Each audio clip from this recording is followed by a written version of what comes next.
I'm Donna. And hi, I'm Michael. We are the Fechners. We're ordinary people. In fact, we're just teachers. Yes, Donna, we are just teachers. We have been led on an extraordinary journey. Life has presented us with some unusual opportunities over the past 10 years, and despite the risks involved, we've embraced them fully. And our glass is now overflowing with possibilities. We never know what happens next. Why not take a the chance? So just like last week, I'm opening up a bottle of Lanson, which is a French champagne from the city of Reims, just like Taittinger last week. This is one of my favourite sounds in the whole wide world. I have two favourite sounds. One is the popping of a champagne bottle, and the other is the ding-ding of a tram in Melbourne. We're not talking about Melbourne at the moment, unfortunately, but here is my champagne bottle ready to be popped.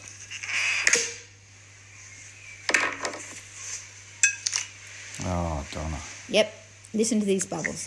Here they come. Oh, Yep, loving it. intoxicating. Well, maybe. There we go. Welcome.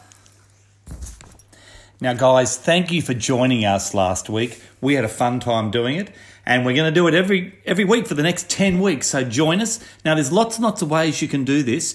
You can find us on our InterCCG YouTube channel, which is a great YouTube channel to look at for all other things as well. You can also find it on Podbean. You can find it on Soundwaves.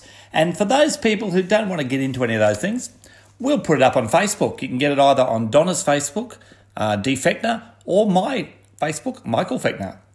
So it's DFEKNA for me. And we would just love to know that you've listened, because this story needs to get out. And we think it's a feel-good story. And we know a lot of people have already listened to it. And we're very proud that you've spent your time. And make sure you share it with as many people as you can, because we want this story right out there to make it bigger and better. Because as you will understand, when we get to about episode 3 and 4, it will help. It will help spreading the story. Now, Donna, the photos. Yeah, a lot of people ask questions about the cows. Now, obviously, you didn't listen very carefully, you people. The cows represented the 5 people who were standing at the grave of my, great uncle, Cameron Mackenzie. So at that time, we had Michael, me, Isabel, Jenny, and Angelique with us.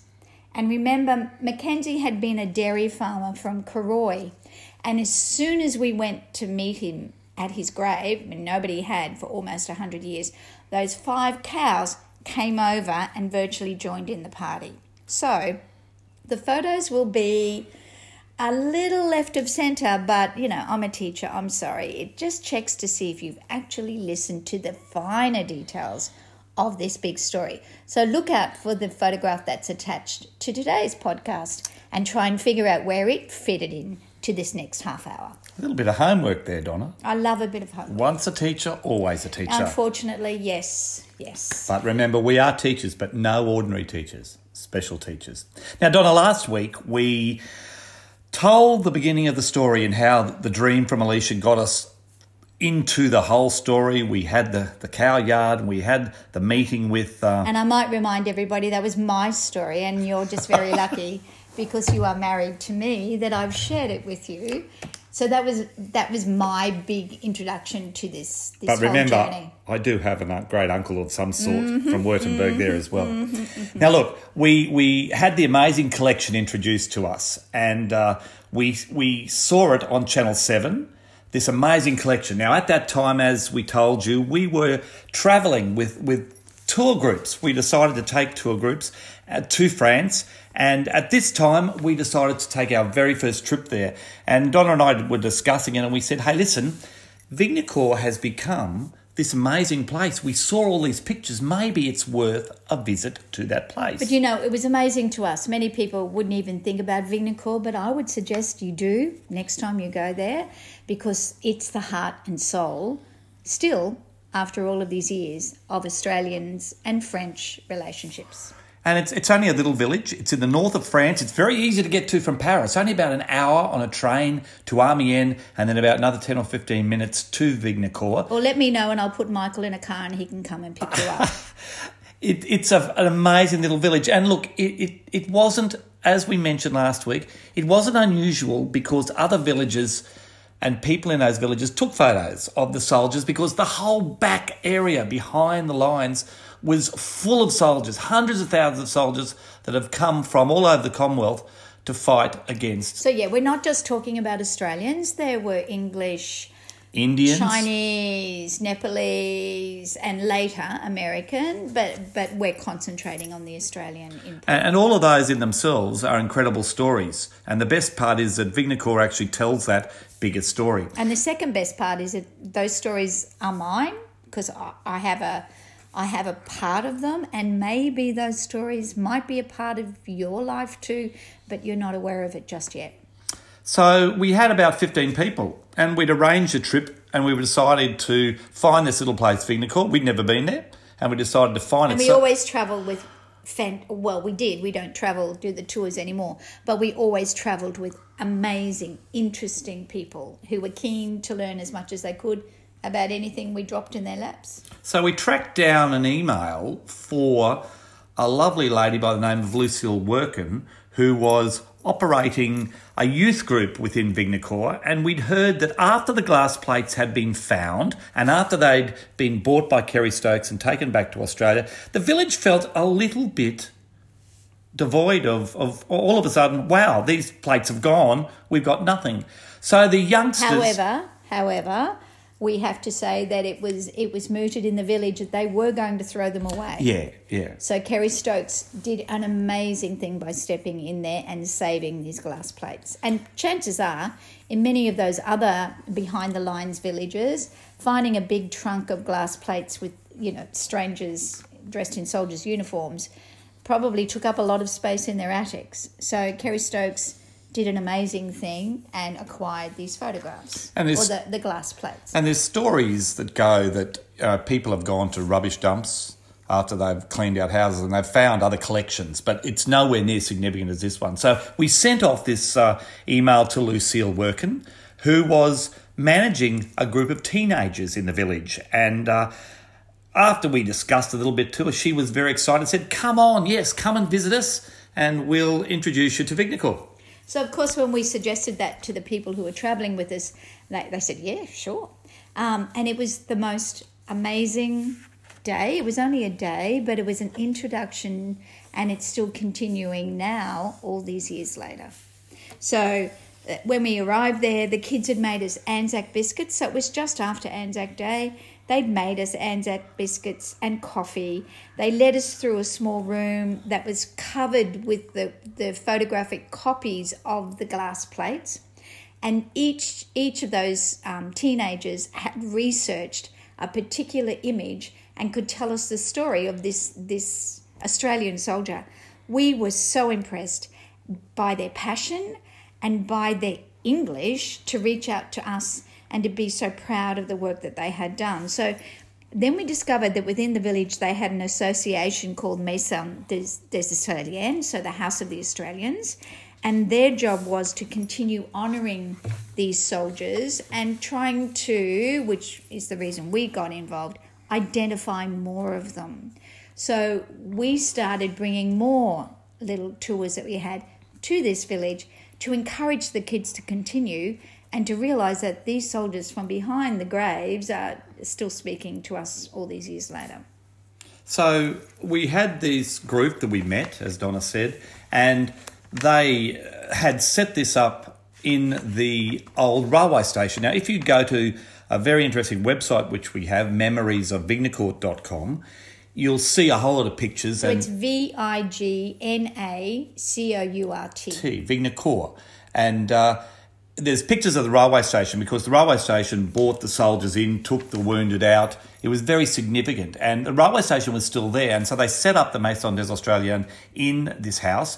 And the good thing was that the Australian War Memorial did allow them to, or they got copies of some of the photographs, and they were on the wall. So it was really lovely to go in, and it was we made a really big deal of it. The media came, and we were, I believe, the first group of Australians that had been to the village since they'd been actually discovered. And we had no expectations at all. We thought it would be an afternoon of, just meeting a couple of French kids.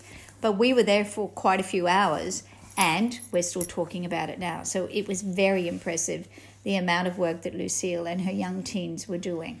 When we were there, many of the group felt really attracted to doing something for the village. And so before we left, we sort of made a promise that we would do something to help them if they needed some help. So we left the village very buoyed by this wonderful experience that not many other people had, and this wonderful collection, and we came home. But before, we need to tell everyone who's listening about the actual collection. So we discovered that there were around 4,000 plates, glass plates, that Louis and Antoinette had taken in the collection, and around 800 were Australian. Now, 100 of those, or approximately 100, had actually been given a name. As you can see, it was a behind-the-lines village, so when the boys came back from the front line, they were exhausted, dirty, went for a bath, had their head, massaged, lice removed, haircuts, and were given fresh uniforms. On the fresh uniforms, there were no pieces of identification for what battalion they belonged to. We could tell they were Australian by the hats, but the boys refreshed themselves and then found out about Louis and Antoinette, this little local couple who were taking photographs, and that it was fun to go to their barn and meet with other soldiers who'd been going through the same stuff that they had been. So consequently, when the photographs were taken, there was no identification on their sleeves. So hence the difficulty to identify them then, let alone 100 years later. So when they came home, the plates went to the War Memorial, and they did actually have an exhibition in the War Memorial in Canberra, where it was on display for a number of years. And then they decided that they were going to travel the exhibition. But in the process of our researching... But in the background, we suddenly realised that researching was pretty important. Yeah. Now, the British soldiers, numbers of fires, etc., had destroyed many of their information. And for us in Australia, God love the Australian War Memorial, we got straight onto their website and Australian archives, and we found out a lot of information. And fortunately, we were useful in helping identify a couple of the soldiers. And you have no idea the buzz you get for seeing this young boy, who was at that time the same age as my son, beautiful face, has been through hell, 100-yard stare, just destroyed but nameless. So we said about that was going to be our lot in life, was to assist and then we reach out to the families. So we wanted to identify, reach the families, and then celebrate these young men who most of them are under the ground over there, not even in a grave. They've just been tripped on by, huge battalion fights and such. We felt we were lucky to be involved in helping them get identified and telling their families. And there were some great stories. Ross Coulthart, in his book, The Lost Diggers, began to unravel some of the stories. And when you go through that book, if you get a chance to, or on the websites, you can see there's some very interesting soldiers. Not all of them were heroes. They were everyday people. But to be able to tell their story, as Donna said, and to identify them was really, really exciting. And we'd always hoped that we'd be able to get somebody to be able to find and identify one. And you'll hear a bit about that later, because that actually happens. But that's another story. We get home, and out of the blue, we're contacted by a lady by the name of Alison McCallum. Now, Alison is a researcher, and she's a member of the Maison des Australiens. And she's the Australian representative. She'd been working with Lucille, unbeknownst to us, in the background, and they'd been doing a whole lot of things to try to help out. And Lucille and Alison became part of that. But anyway, Alison contacted us and said, look, it appears that you've been over there. Well, I see the stuff, and I saw it on the website. The kids from over there are trying to put together a youth embassy to come to Australia. They'd like to come and visit Australia. And we thought, well, here's our promise. We said we'd do something for them. And here was our chance. Why not take a chance? We said, certainly, tell us what you need, and we would love to be involved in the hard work that you and Lucille have been doing the past couple of months. Alison had done a mountain of work to locate relatives, descendants, a bit of a trip around the place. And Alison came to us and said, well, look, we know you've been involved in this. You have got some information. Are you able to help us maybe raise some money or do something for the trip? So we went into a bit of overdrive and started looking at ways that we could help and put in our contacts to make the trip here better. And we all of a sudden had these 15 kids, a film crew coming to video it, take a bit of a documentary. To Australia, and Alison had found all the ancestors or descendants of the people in the photographs. So the kids from France, from this little village, were bringing a photograph of a particular soldier over to Australia to meet that soldier's descendants and say, we have a connection. It's not hand to hand, it's not heart to heart, but you know what? I have your great uncle's photo in my hand. So it was an amazing opportunity. Australia is not a small country. There were descendants in every state and territory in Australia just about, and they wanted to come and visit these. Now, that's no easy task, and it costs a lot of money. They hit a snag. They were raising money at home and they were doing all sorts of things, but they hit a snag and they couldn't raise enough money, and it looked as though the trip was going to come to a bit of an end. So they came to us and said, look, are you got any ideas? Do you have any ideas? So we... Do you have any ideas? We jumped into it and we went and visited, at the time, the Premier of Queensland, Campbell Newman. We knew of him and we went and asked him. Ex-military man. He knew of the story. We went and visited him and he knew of the Lost Diggers story, and he said, listen, I think I can help you. He put us in contact with John Borghetti from Virgin Airlines, and within a week we had airfares paid for 17 people all over Australia for a month. It was out of the blue incredible. Yeah. It was just spine-tingling to know that we'd had this support. So... And, you know, these are kids from a little tiny country town. One of them had never seen an escalator. So she'd never gone to an airport. So when she went to the airport in Charles de Gaulle, she had never seen a moving walkway or, you know, a set of stairs moving up. So we were dealing with these gorgeous, gorgeous country kids who were coming all this way to meet a bunch of Aussies who were passionate about relatives that had died. And they were from a small French village in the middle of nowhere. All of a sudden they were coming to Australia. So they flew Air India via Delhi. We got them here, and the day that they arrived was absolutely amazing. Alison and we were there to see them arrive. Alison, Lucille and you. We were there to see them arrive. They had a film crew with them. So they started documenting the whole thing. And it started in Brisbane. And one of the things that really was synchronistic, and Donna, I think you mentioned to me today that serendipity. There is a lot of serendipity in this story, because as it happened, the travelling exhibition began for the Lost Diggers collection began in Brisbane when they arrived. Week. And they were here. So they were here at the beginning of the travelling exhibition, and we were able to take the group of French kids, and the Queensland Museum was just absolutely wrapped in the fact. We had an event at Alliance Francaise. We visited a couple of really wonderful relatives here in Brisbane, the Percy brothers, who their story is quite amazing because... and unfortunately, I think they've both passed away, but it was quite amazing because Mr. Percy tells us the story of... They had this picture of their dad on a motorbike, a courier type. From the collection. And it was sitting, but they didn't know it was from the collection. No, they didn't, but it was. It was sitting above their dining room, and they used to know about it. Both brothers knew that Dad was in the war, but Dad never had spoke anything about it.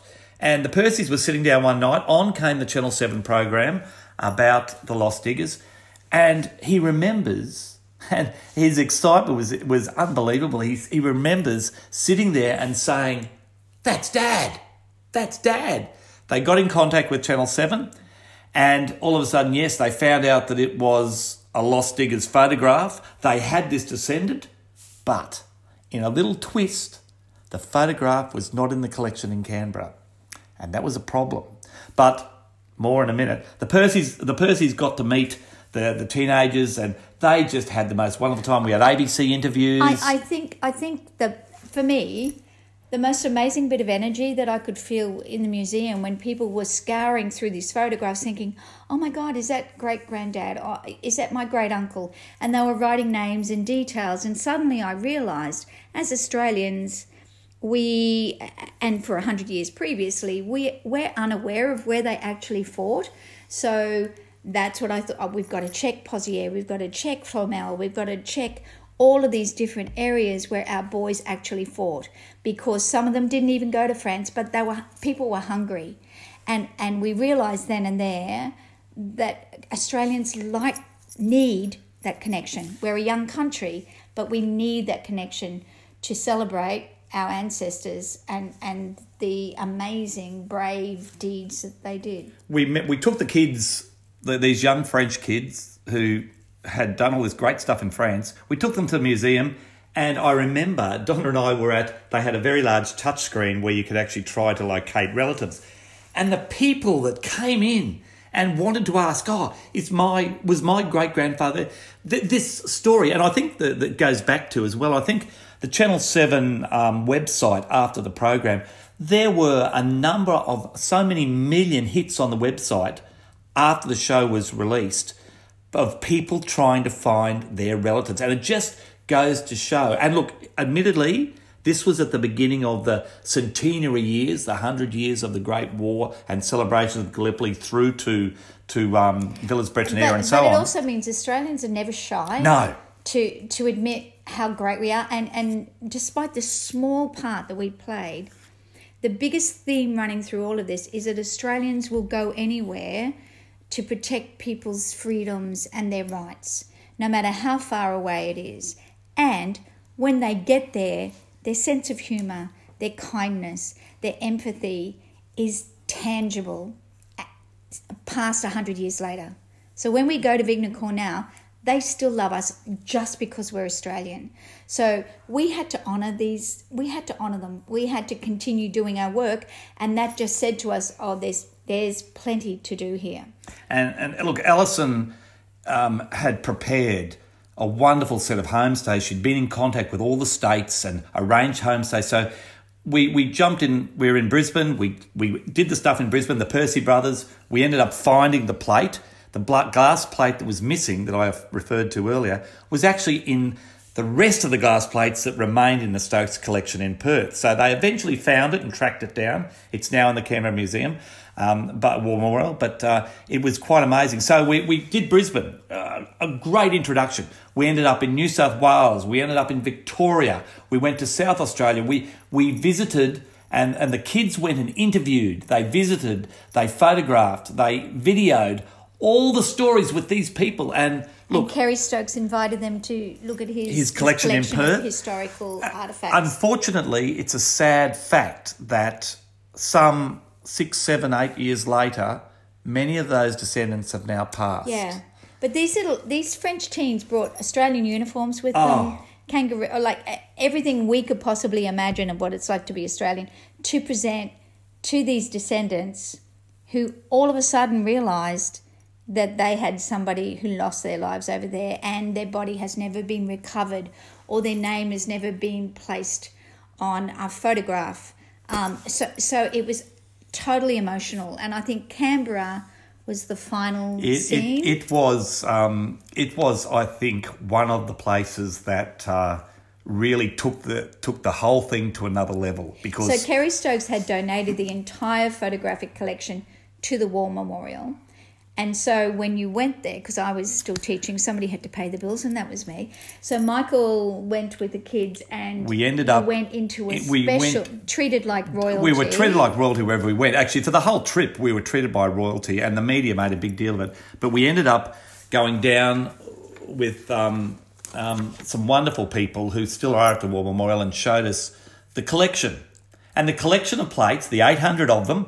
Now remember, Kerry Stokes has got the rest of them in Perth in his special museum, but the 800 Australian ones were redigitised because Otto Meller, who was a wonderful person who worked for someone called Ozscreen, he had taken the photographs when they first arrived in Australia and had digitised them all, so they were digitally repaired. Huge job. A magnificent job, but Otto's work is unbelievable. You ever get to see the collection of, and he does some wonderful things. One of our YouTubes is of him actually telling the story of him redigitising of the plates. Shadows and peeling back the layers and finding a soldier hidden underneath another photograph that Louis had taken of chickens or whatever, and realising that there was a soldier lying underneath this glass plate. Because 100 years later, they'd been stuck together. The emulsion had stuck, and chicken poo, stuff like that. Otto shows the stories of. He shows it how he peeled off, and as Donna said, there was another soldier underneath it. So in Canberra, we got to go downstairs and have a look at this collection, which was 800 plates, but they were in a number of boxes. Actually, it amazed me. The Australian War Memorial has got thousands of glass photographic plates from Australia, but here was this little French collection, and they bought them out and they put them onto the lighting table, and the kids were absolutely in awe because they had never seen the glass plates. They had seen the images that had been copied, but they'd never seen the actual plates that came from their little village in this house of maybe how many people in Vignacourt at that time? Oh, a few thousand. Tiny. It's too far. Yeah. But it was amazing because one of the wonderful kids, Hugo was his name, and it's really interesting, Donna, because we've just received... the sweetest... Finish this story first, because you tend to do this. Finish that first. Hugo's sitting there and he's looking at these glass plates and he points to one of them that is of the town square in Vignacourt, and he says... Where Armistice Day was announced. In and 1918. all of the soldiers, the 19th Brigade, I think the 19th Battalion Australian Band was there playing, and it's one of the greatest shots on Armistice Day in the square in Vignacourt, because that's where it was announced. And Otto actually in 2008 he went back and took a reproduction of that photo. And redid it, yeah. Anyway, Hugo was looking at the picture. Yeah, he's looking at the picture and he points to the top room and he says, "See that room there? I was born in it." Here we've got a kid 100 years later looking at a photo that's over 100 years old, and he's telling us where he was born. And then he said, with brass... He's not 100 years old, though. No, but he said... why do we have to come all the way to Australia to see our plates? And a very interesting thing, because the French weren't overly interested in them all, but here was Hugo, and the kids looked at these plates for over an hour and could not believe... And these squeals of excitement and, oh, wow, this is my grandmother's house. And so getting back to your jump in, yes. Last week we received an invitation to Hugo's wedding. In Vignacourt in September. So 10 years later, we still have we are so lucky. We still have this connection with this beautiful young man and all the other teens who are now adults and are still spreading the story of our Australian soldiers. So after we'd had this wonderful trip, met so many people, the kids, it was a very, very emotional trip. They all went home, and unfortunately not a lot happened because they'd had this trip and no one understood. No, unless you'd actually been part of it, it was very difficult going back into a small little village realising that life... And they all had to go back to high school, I think. Yeah, and Australia's a long way away. So, did you enjoy your holiday? Well, it was a bit more than a holiday really, because I sort of had a moment where I'm thinking maybe I want to keep researching. Maybe there's some Australian children which we have discovered. Some of our boys have fathered some children in local regions. A few weddings in Vignacourt. There is a connection with Aussies there. And we had one get-together when this gorgeous person came up with bright red hair and we said, "Oh, my God, you're Australian. You're Australian." And she said, "I just discovered last week that my granddad was Australian." One of the Vignacourt's Australian soldiers. Yeah. Amazing. So these kids, life had changed forever.